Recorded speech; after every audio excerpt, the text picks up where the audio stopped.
Hey there guys, so previously in the anime we saw that Takuto did not have any attendants and for that role the twin sisters were chosen. However, both of them were broken on the inside because they had eaten their own mother to survive. When dark elves were driven out of their land, food became a luxury.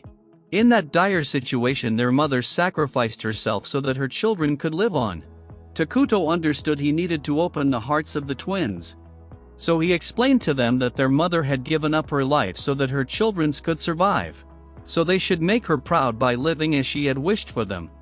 With that, the long frozen ice within their hearts finally melted away. But now the real work began. With intelligence about the neighboring neutral kingdom, Takuto hoped to establish a friendly diplomatic relationship. He even sent a delegation to the nearest town. But to the townsfolk everyone looked like monsters from hell. After all, if one gives off such an aura plus a menacing glance, then who would not think that? Still, the bull lady tentatively told her people not to attack out of fear. And seeing the tension, Itu told the others to back off as she herself prepared to make the first move.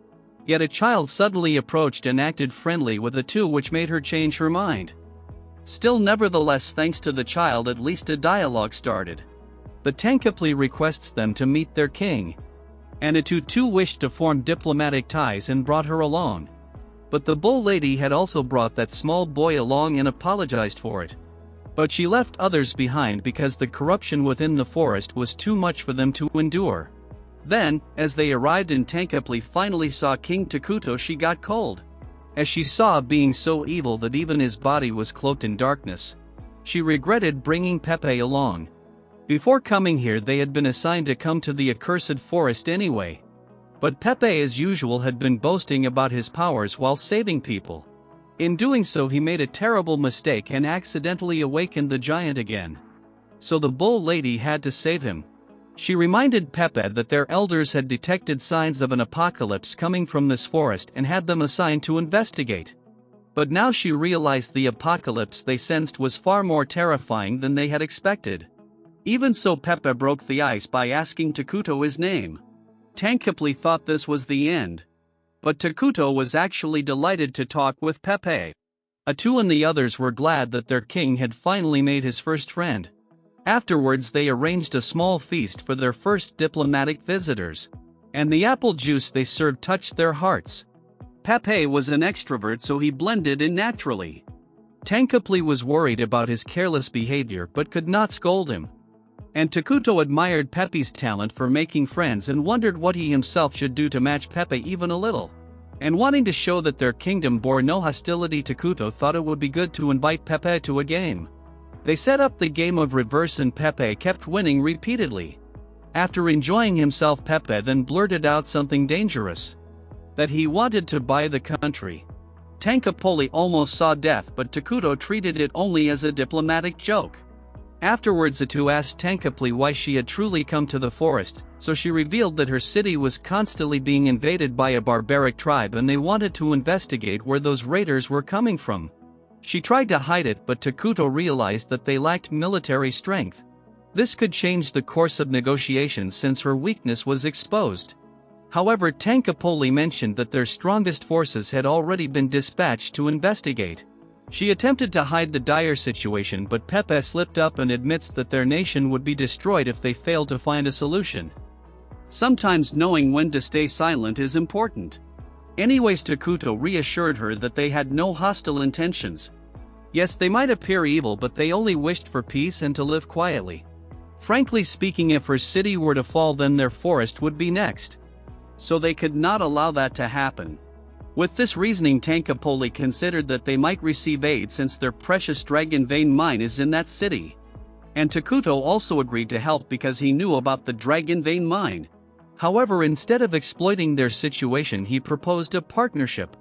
Like sharing the resources of the mine in a mutual business deal. It wasn't a bad arrangement, and Tankapoli realized that it only happened thanks to Pepe's slip. She admitted Pepe was a fool but also a staff holder who would one day lead their people. So she asked him if they should accept the terms. Pepe is a good judge of character and said yes. And that's how they struck the deal and agreed to open trade between their nations. Frangran would receive food in exchange for selling tools and also a share of the dragon vein mine. It was all thanks to Pepe's careless words, otherwise the talks could have ended quite differently.